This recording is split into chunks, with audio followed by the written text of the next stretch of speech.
Me casé con un casado. Estaba terminando mi universidad cuando conocí el hombre más traicionero y mentiroso del mundo.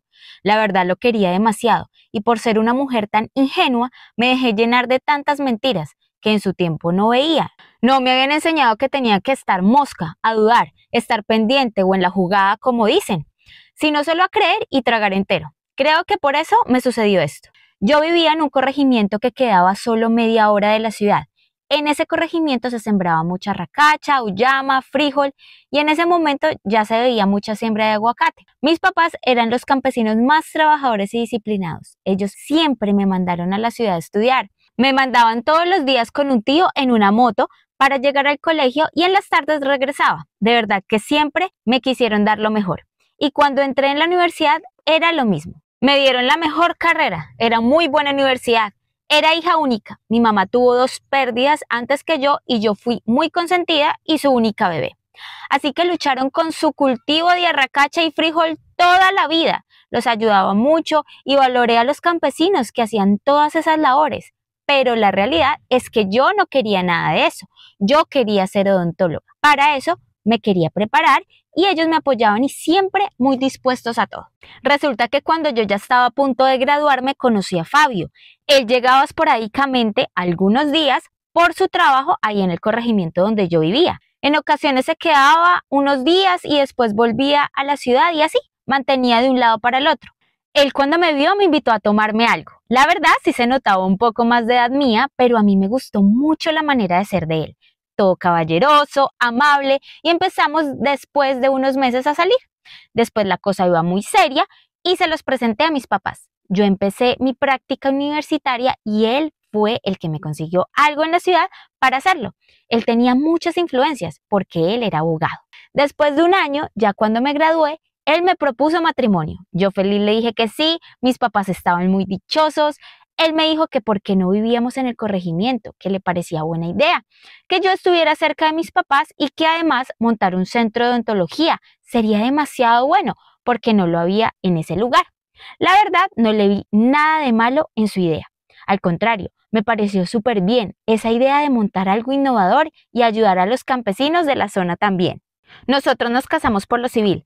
Fabio me dijo que por lo civil estaba más que bien, aparte que más adelante podíamos hacer en la iglesia una ceremonia mucho más grande y así como lo soñaba, que por ahora lo hiciéramos así. Conseguimos el lugar muy bonito campestre en una finca muy cerca de la ciudad y allá llegó el notario. Fue una boda muy linda, toda mi familia estaban unos amigos de él, pero su familia no llegó porque vivían en otro país. Todo salió muy bonito.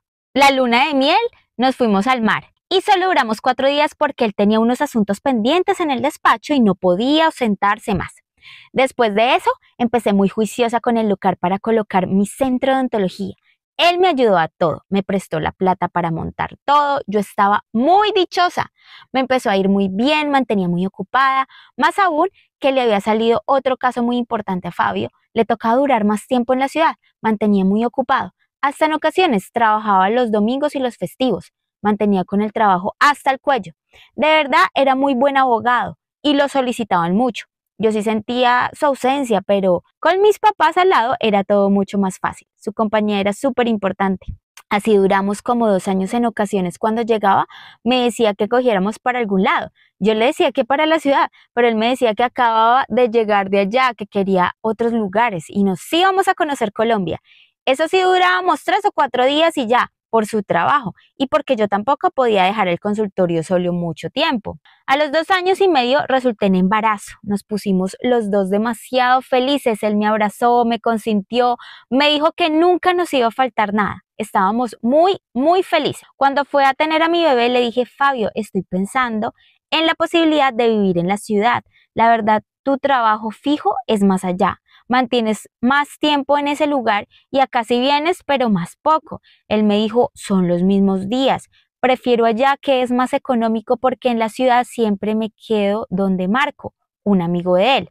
En cambio, nos saldría más caro vivir en la ciudad. Por ahora sé que más adelante lo hablaremos. Así pasó, tuve mi bebé, una hermosa niña, ella ya tenía 3 años y yo no quería que estudiara más en donde estábamos.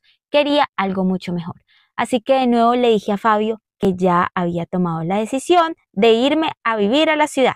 De verdad que fueron tantas las veces que le insistí a él que al final dijo, bueno, listo, hagámosle, pero cuadremos algunas cosas y nos acomodamos. Después del año, o sea, cuando la bebé ya tenía 4 años, nos fuimos a vivir a la ciudad. Estaba más que feliz porque primero iba a tener un local mucho mejor y con mucho más clientes, y mi niña podía estudiar en un mejor colegio. Todo estaba saliendo mucho mejor.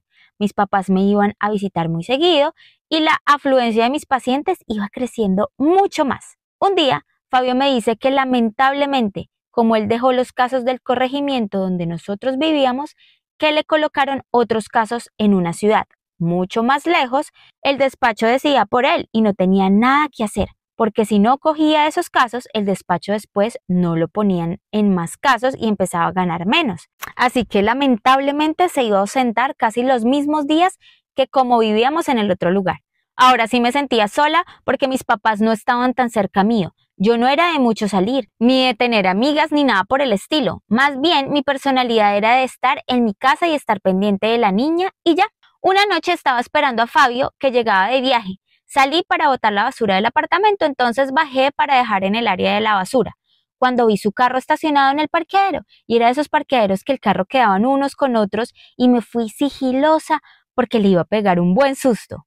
Pues adivinen, el susto me lo pegué fui yo, cuando estaba hablando por celular y estaba diciendo, yo también te extraño, pronto nos veremos, te amo mucho. Traté de simular y me hice la loca y llegué y él me dijo, ¡qué susto! ¿Hace cuánto estás acá? Le dije, recién llegué, con un nudo en la garganta. Subimos y toda la noche y el resto de días se quedó esa conversación en mi mente. Yo pensaba si había escuchado bien, estaba tan nerviosa que no se me ocurría nada, no quería pensar que me estaba siendo infiel, pero me llené de valor y empecé a buscar la manera de mirar en su celular las llamadas de ese día. Me tocó pararme en la madrugada porque él sí era bien recatado con sus cosas, ahora que lo pienso.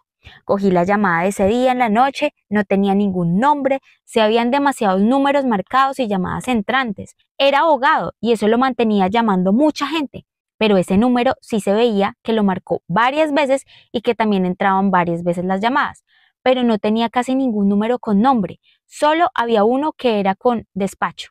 Ni el mío estaba con el nombre. Yo no lo quise alertar, no le pregunté que por qué no salía mi nombre ni nada, pero solo decidí coger ese número y otros dos con dudas. No miré nada más, me daba pavor que se diera cuenta.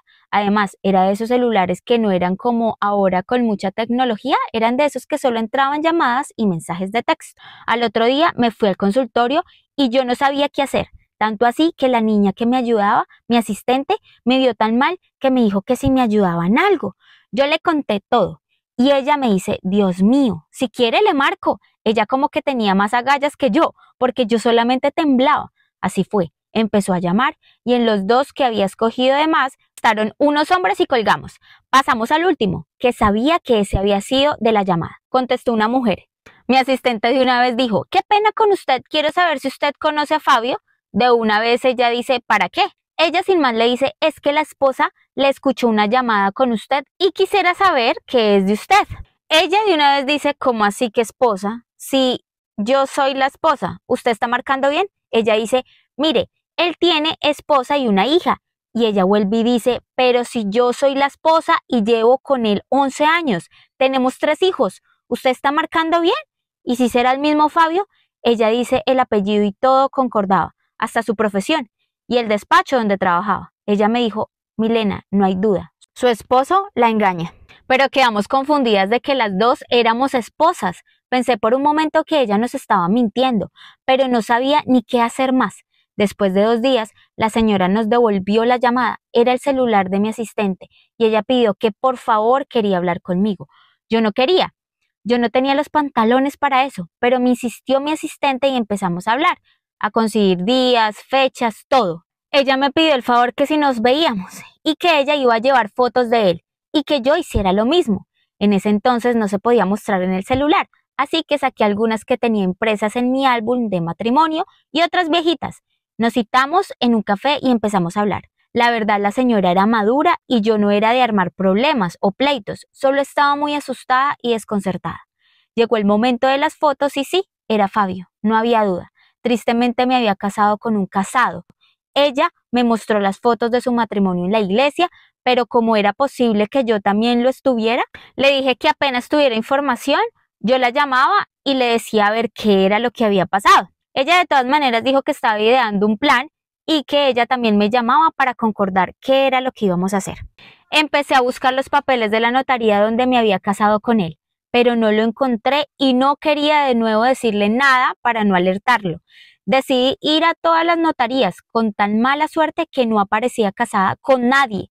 Todo era una mentira. Fue un montaje, pues con el tiempo supe que él había montado toda esa parodia con una persona que le sirvió para eso. Después de comprobar, llamé a su verdadera esposa. Ya sabía que lo mío había sido una mentira y le conté que no había registro mío de nada. Ella me dijo que lo quería desenmascarar y que lo ayudara. Yo le dije al principio que no, que quería estar tranquila, sola y que me iba a ir. Sin más, ella me dijo que así iba a ser más complicado que asumiera la mentira de todo lo que había hecho. Le dije, bueno, ven, un día de los que él está acá, te invito a comer. Llegó el día. Él llegaba en la noche. Le dije que le tenía una cena especial. Él estaba muy feliz.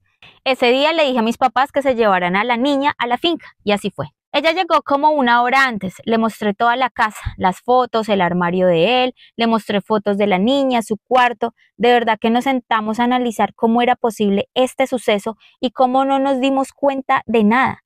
Concluimos que las llamadas de sus supuestos clientes que se tenía que parar para contestar, igual era muy precavido en las horas de llegada y antes llamaba a la casa, él apagaba el celular en las noches, salía temprano y así vivía su vida de mentiras. De verdad que su trabajo le daba cabida para tener una doble vida. La excusa de ausentarse en otra ciudad servía mucho. Al fin sonó el timbre y era él. Ella se escondió en el baño y él me saludó como si nada. Ella alcanzó a escuchar muchas conversaciones. Me decía, te extraño mucho, amor. ¿Y la niña está al fin con tus papás? Cuando no aguanté más y le dije, ¿cómo hiciste para estar casado y poder casarte por la notaría? ¿Acaso tú que sabes de leyes, uno se puede casar 2 veces y separarse? Él se empezó a reír y me dijo, ¿de qué hablas? Sí sabes de qué hablo. Él me dijo, no sé de qué me hablas, ¿en serio me estás preguntando eso? Le dije, con razón no quería que nos casáramos en la iglesia de primeras, porque esa parodia sí no la podía hacer. Él seguía mintiendo y haciéndose como si no fuera con él. Comprobé que era un perfecto mentiroso. Cuando por fin sale su esposa número 1. Hola, ¿me recuerdas? Él se dio vuelta rápido y se dirigió hacia la cocina. Y se sirvió un vaso de agua. Le dije, necesito que saque todo de mi casa y nunca más lo quiero volver a ver. Él dijo, les puedo explicar todo. Y ella dice, me encantaría saber qué otra babosada tiene para decirnos. Dijo, me enamoré de las dos y no supe qué hacer. Ella dijo, vaya, qué... Ay, perdón, pero es que es la típica de ellos decir eso, ¿no? Y ella dijo, vaya que le limpie la cola a su mamá, porque de hombre no tiene nada. Eso fue un pleito para que nos dejara salir de ese lugar. Él lloraba como un niño, yo solo me metí en mi cuarto y no salí de ese lugar. Le empecé a empacar todas sus cosas y cuando estaban listas se las dejé en la puerta. Le dije, como yo no estoy casada por lo legal con usted, me quedo con todo. Usted se va de acá y solo verá a la niña que no tiene nada que ver en esto. Me entré de nuevo al cuarto y por fin dejó ir a la señora. Él no sabía si quedarse o irse detrás de su esposa, pero al final decidió irse. Creo que detrás de ella era muchos más años, me imagino, más hijos y más cosas que perder, porque estaba realmente casado con ella. Después de eso empezó el papeleo legal de los días que iba a ver a su hija. Estuve casada por más de 6 años y realmente no lo estaba. Resulté siendo la amante. Ahora me da risa porque ya superé todo. Mi hija ya está en la universidad. Yo la verdad, después de todo este suceso, sí me casé. Esta vez sí por la iglesia, esta vez sí estaba casada, pero a los 10 años me separé porque me volví que no me aguantaba nada. La verdad quería estar sola y no funcionaba como pareja. Estoy en este momento sola, pero viviendo tranquila. Gracias por llegar hasta el final. Recuerda que esta historia no nos pasó a nosotros. Son historias contadas anónimamente por una seguidora que nos la envía.